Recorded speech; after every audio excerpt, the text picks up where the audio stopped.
Hello there, ladies and gentlemen. Molchop here, coming up with Game 3 of Stork versus Zero.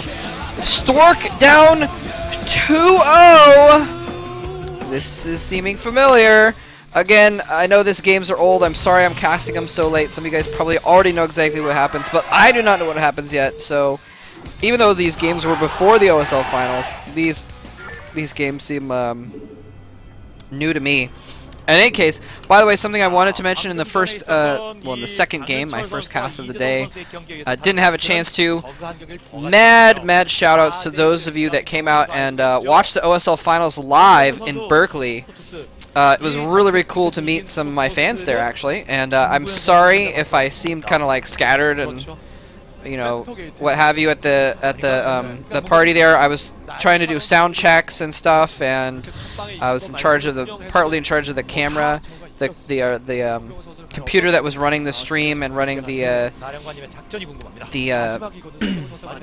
monitor that was on the view screen. So sometimes I had to run off and do that kind of stuff. I'm sorry if I was rude to anyone, but anyway, I'm sorry I don't have anyone's name. A few people came up and said, "Hey man, I love your casts," or "Hey, I'm a fan," and that was cool. It's really cool to hear that in person. It just, you know, makes it more real. But I didn't get anyone's nickname, so I can't give any shout-outs, so sorry about that. If you can send me an email or a private message on YouTube and tell me what kind of shirt I was wearing at the party, then tell me your name, then I'll give you a shout-out. Anyway, don't put it in the comments. Hey, delete that comment. Don't put that comment about what shirt I was wearing. Don't spoil it. Anyway, so Stork, let's see if he's gonna do it again. Is he gonna put down a Forge this time? Probably is. Yes. Okay. Ooh, whew, Forge this time. A lot wider choke as well. So I mean, he could kind of get away with that build last time because the choke was so small that the gateway core made a good wall there. I'm really surprised Stork didn't, once he realized that the crap was hitting the fan, that he didn't put down a pylon to protect to close off his wall temporarily. And it was just so risky getting that and then teching super fast, getting the same, you know, Citadel and everything, as if in Stargate, I think it is Citadel, I know he had a Stargate, as if it was a normal Forge expand, and he was really protected. And whoa, look at this. Okay, cannons going down. The drone was trying to A, stop those cannons from going down, and B, trying to scout exactly where Stork is. He's in close positions, so these Zerglings are actually going to hit very quickly. Stork knows they're coming. He's got these two cannons coming down. He's got a gateway in the way. He needs to get a couple. I don't know if that's enough probes. Stork, what are you doing? Get some more probes down there.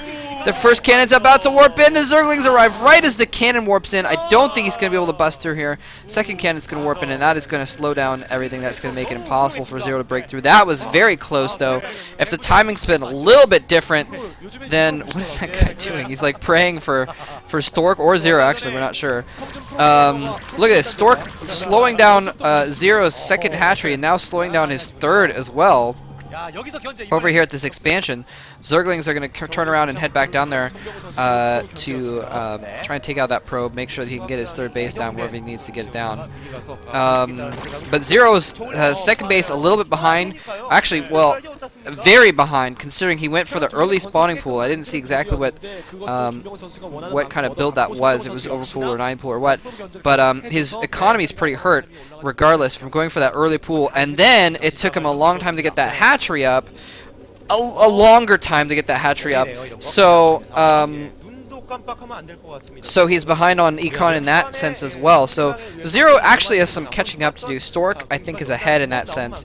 He had to put down those two cannons down, and he had to stop mining with 4 probes for a little while, but not nearly as bad as delaying these hatcheries, because it's delaying Zero's production facilities. You know, that's larva that he's missing out on as well. And yeah, just really low drone saturation here for Zero. In any case, Zero, though, gotta be feeling good. He's up 2-0 in this series. 0 is up 2, and Stork has 0, but 0 has 2.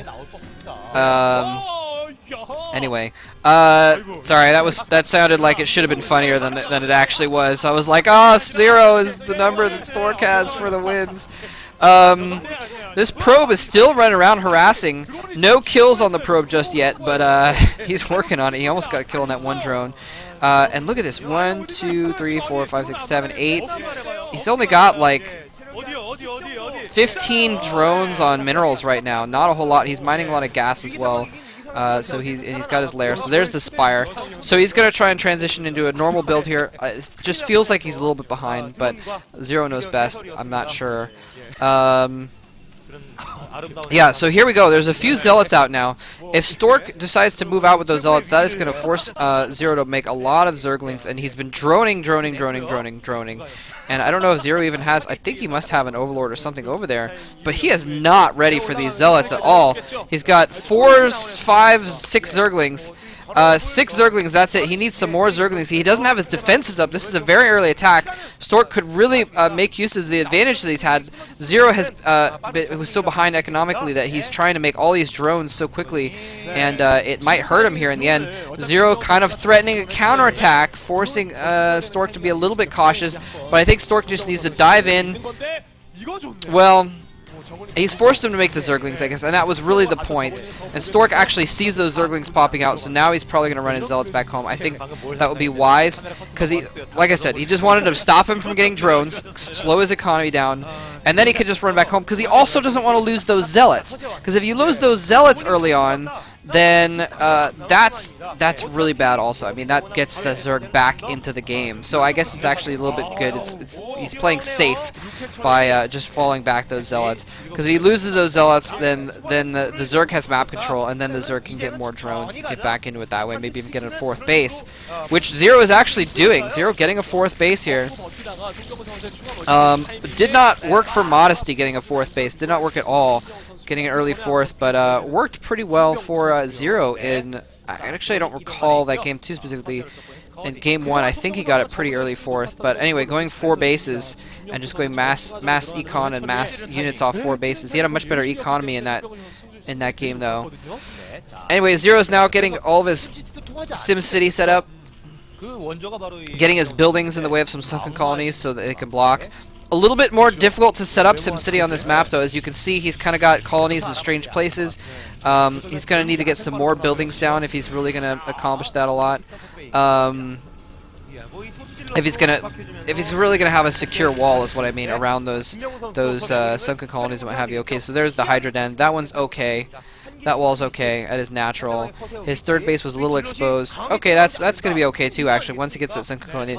Might need a 2nd sunken colony at this point, or some tech. I mean, he's got the Spire out. Lots of Corsairs. Wow, I didn't realize Stork was making that many Corsairs. See that probe trap between the pylons? He uses that to group up with the Corsairs the same way that Zergs will group their Mutalisks with an Overlord to get their air units to clump up so they can do more concentrated damage. Makes it harder for the Zerg to clone what's called cloning their Scourge, which I don't know why it's called that actually, but it's a term that players use to mean splitting up their Scourge against different air units so that they don't all hit the same air unit and so that they're more effective. Stork is actually moving out with, it looks like 5 or 6 +1 upgraded Corsairs.